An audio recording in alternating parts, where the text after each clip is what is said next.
एक छोटे से शहर में मयंक और उसकी पत्नी नीता रहने आए थे। उन्होंने वहाँ किराए पर एक घर लिया था। वो घर अभी नया नया ही बना था, तो मयंक और नीता को घर जल्दी ही पसंद आ जाता है और उन्होंने उस घर को किराए पर लेने का सोच लिया। नीता, घर तो नया ही बना है और काफी अच्छा भी है।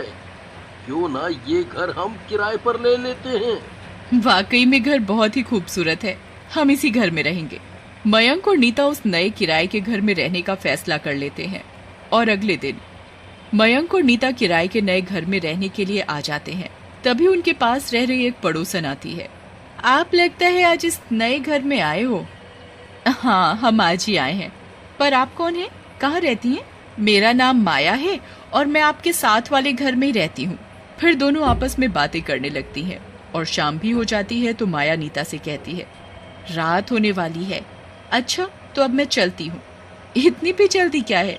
थोड़ी देर और रुको, खाना खाकर जाना। आपके साथ बात करके बड़ा ही अच्छा लगा। मुझे अब चलना होगा, रात भी होने वाली है और यहाँ इतनी रात को रहना ठीक नहीं है। और एक बात और, तुम अपना ध्यान रखना। ध्यान रखना मतलब मैं समझी नहीं। कुछ नहीं, वो बस ऐसे ही। अच्छा, अब मैं चलती हूँ। ये कहकर माया फटाफट अपने घर चली जाती है। नीता सोचती रहती है, ये माया ने ऐसा क्यों कहा कि अपना ध्यान रखना और इतनी रात में यहाँ रहना ठीक नहीं।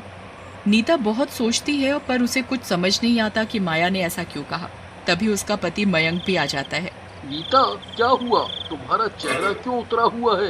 क्या घर पसंद नहीं आया? नहीं, ऐसी कोई बात नहीं है। फिर नीता अपनी पड़ोसन माया की बात मयंक को बताती है। तुम भी ना कैसी कैसी बातों पर ध्यान देती हो। बोल दिया होगा उन्होंने ऐसे ही। ये तो नॉर्मल बात है। तुम छोटी छोटी बातों पर इतना मत सोचा करो। मयंक और नीता दोनों रात को खाना खाकर सो जाते हैं।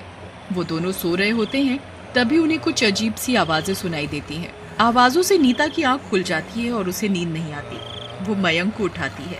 मयंक, उठो, देखो ये आवाजें कैसी आ रही हैं। मयंक गहरी नींद में सोया होने के कारण नहीं उठ पाता। नीता को डर के कारण नींद नहीं आ रही थी। उसे कुछ अजीब सी आवाजें डरा रही थी। तभी आवाजें अपने आप आनी बंद हो जाती हैं और नीता की पूरी रात ऐसे ही निकल जाती है। और अगली सुबह नीता मयंक को रात में आने वाली आवाजों के बारे में बता रही थी। तुमने कल ज्यादा ही काम कर लिया था और फिर घर भी शिफ्ट किया है। ये सब थकावट के कारण हो रहा होगा। तुम भी ना कुछ ज्यादा ही वहम पालती हो। मयंक नीता को बोलता है कि मैं ऑफिस जा रहा हूँ, तुम अपना ख्याल रखना। ये कहकर मयंक ऑफिस चला जाता है और नीता अपने घर के काम में लग जाती है। वो बाथरूम में कपड़े धो रही होती है, तभी उसे मिक्सी चलने की आवाज आती है। अरे, ये किचन में से मिक्सी कौन चला रहा है?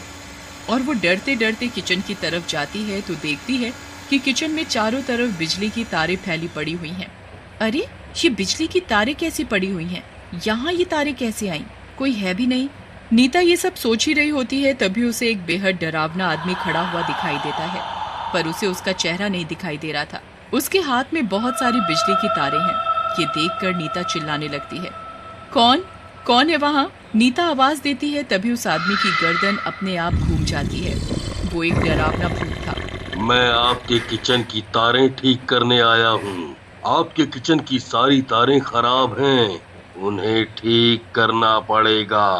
तुम्हारे किचन में घटिया तारें लगी हुई हैं, इसलिए मैं इसे ठीक करने आया हूँ। तु, तु, तुम तो भूत हो और मेरे घर में कैसे आए? भूत तो कहीं भी जा सकते हैं। मुझे कुछ ठीक नहीं कराना, तुम जाओ यहाँ से। भूत गुस्से से नीता को देखता है। मुझे मेरा काम करने दो, बीच में मत बोलो। नीता चुप नहीं होती, वो फिर बोलती है। तभी भूत अपनी शक्ति से नीता को उठाकर दूर फेंक देता है और नीता बेहोश हो जाती है। तभी थोड़ी देर बाद मयंक भी आ जाता है। वो नीता को इस तरह बेहोश पड़ा देखकर घबरा जाता है। नीता, उठो, क्या हुआ? तुम ठीक तो हो ना? नीता होश में आते ही मयंक को भूत वाली बात बताती है, पर मयंक नीता की बात का विश्वास नहीं करता। नीता, कल जाकर तुम डॉक्टर को दिखाना, तुम्हारी तबीयत ठीक नहीं है। अब मैं आपको कैसे समझाऊं? कुछ समझने की जरूरत नहीं है, तुम्हें आराम की जरूरत है। अब तुम सो जाओ। मयंक और नीता सो जाते हैं। तभी कुछ देर बाद उनके कमरे की लाइट चली जाती है तो मयंक की गर्मी लगने की वजह से नींद खुल जाती है और वो उठकर बैठ जाता है तो देखता है, अरे ये क्या, सबकी लाइट आ रही है और हमारी नहीं, ऐसा कैसे हो सकता है? लगता है फ्यूज उड़ गया है। अब इतनी रात में कौन बिजली ठीक करने आएगा? तभी उनके मकान की बेल बजती है। अब इतनी रात में कौन आया होगा? फिर मयंक दरवाजा खोलने चला जाता है तो देखता है एक आदमी खड़ा हुआ है। उसके हाथ में बहुत सारी बिजली की तारें और बिजली ठीक करने का सामान है, पर मयंक को उसका चेहरा दिखाई नहीं देता। मयंक उस आदमी से पूछता है, बोलो, आपको क्या चाहिए? मयंक के इतना बोलने पर उस आदमी की गर्दन घूम जाती है। वो एक भूत होता है। वो मयंक से बोलता है, आपको मेरी जरूरत है। भूत? आप तो भूत हो। हमें आपकी कोई जरूरत नहीं है। आप चले जाओ यहाँ से। क्या आपके घर की लाइट नहीं गई? हाँ तो तभी तो मैं आपके घर की लाइट ठीक करने आया हूँ। हमें कोई लाइट वाइट ठीक नहीं करानी। भूत गुस्से से मयंक को देखता है और जबरदस्ती घर में घुस जाता है। मयंक कुछ बोलता तभी नीता की आवाज आती है, क्या हुआ? इतनी रात में किससे बात कर रहे हो? भूत भी घर के अंदर आ जाता है। नीता भूत को देखकर डर के मारे मयंक के पीछे छिप जाती है और मयंक से कहती है, मैंने तुम्हें कहा था ना इस घर में भूत है, अब क्या होगा? मयंक भूत से कहता है, तुम जाओ यहाँ से, हमें कोई लाइट ठीक नहीं करानी। भूत गुस्से से मयंक को देखता है और उसे उठाकर दीवार पर जोर से फेंकता है और कहता है, मुझे मेरा काम करने दो। भूत कमरे की लाइट ठीक करने लगता है और गुस्से से कहता है, कितनी सस्ती तारें डाल रखी हैं, पूरे मकान में घटिया तारें लगा रखी हैं। हमें कुछ नहीं पता, हम तो यहाँ किराए पर अभी आए हैं। भूत के हाथों में बिजली की तारें थीं, उसमें से करंट निकल रहा था। वो बिजली की तारें लेकर उनकी ओर जा रहा था। नीता और मयंक उससे बचने की कोशिश कर रहे थे। तभी नीता भूत को कहती है, हमें छोड़ दो, हमें करंट मत लगाओ। छोड़ दूं? नहीं छोड़ूंगा, सबको करंट से मार डालूंगा। मगर हमने तुम्हारा क्या बिगाड़ा है जो तुम हमें मारना चाहते हो? जो कोई भी इस मकान में रहने आएगा मैं उसे मार डालूंगा।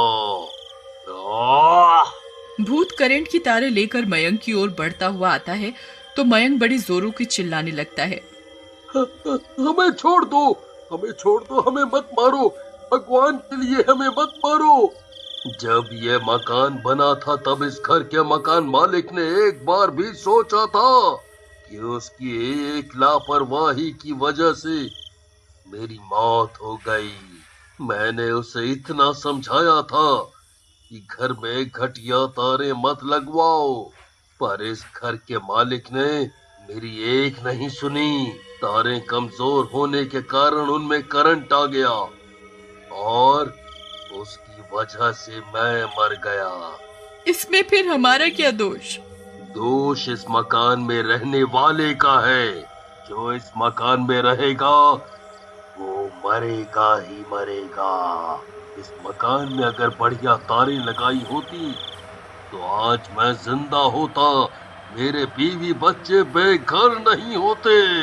उनके पूरे घर में अंधेरा छाया हुआ था। भूत की तारों से मयंक और नीता का डर के मारे बुरा हाल हो रहा था, पर करें भी तो क्या करें? वो दोनों मन ही मन भगवान को याद कर रहे थे। हे भगवान, हमें इस भूत से बचा लो। हे भगवान, हमें इस भूत से बचा लो। हे भगवान, हमें इस भूत से बचा लो। तभी नीता का हाथ लालटेन पर पड़ जाता है। लालटेन नीचे गिरने के कारण उसमें से थोड़ी आग निकलने लगती है। आग को निकलता देख भूत डर जाता है और वो चिल्लाने लगता है,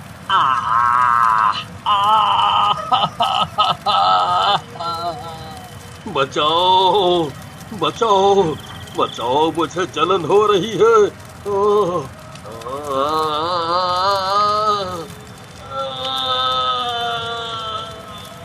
इस तरह भूत को आग से डरता देखकर मयंक दौड़कर किचन से मिट्टी का तेल लेकर भूत के ऊपर डाल देता है और नीता जल्दी से उसके ऊपर माचिस जलाकर डाल देती है। फिर देखते ही देखते भूत जलकर भस्म हो जाता है। भूत को भस्म होता देख मयंक और